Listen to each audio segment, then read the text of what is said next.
Inside story on infamous dirtiest match ever between Chelsea and Leeds. With nearly a decade of bad blood and the chance to win their first ever FA Cup, it is no wonder there were fisticuffs between Chelsea and Leeds United back in 1970.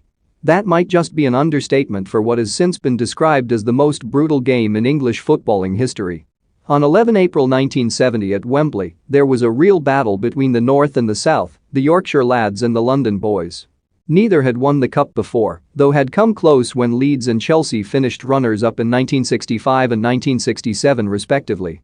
Both sides had players that are now synonymous with their club histories: Peter Lorimer, Ron Harris, Norman Hunter, Peter Osgood, Johnny Giles, Charlie Cookie. And while they were all blessed with sparkling football skills, there is one thing they loved to do more than anything: kick absolute lumps out of each other.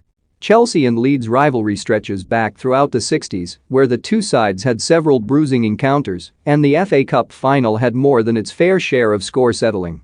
On a Wembley pitch that had been barely recovered from the Horse of the Year show that had taken place just days before, Jack Charlton struck first before Peter Houseman equalised before half-time. A frantic final 5 minutes saw Leeds take the lead again, though Mick Jones only for Ian Hutchinson to send the final to a replay, the first time since 1912 such an occurrence had happened. Later that month, on April 29, people eagerly awaited part 2 of this mouthwatering saga. 28 million to be precise, tuned in on television alone, the second most for an English audience behind a 1966 World Cup final.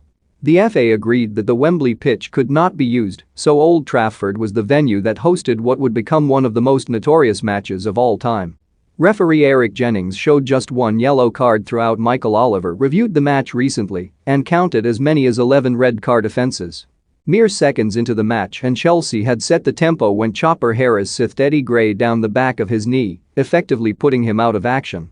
Hunter and Hutchinson would later be spotted trading punches before Eddie McCready drop-kicked Billy Bremer in the head while in his own penalty box.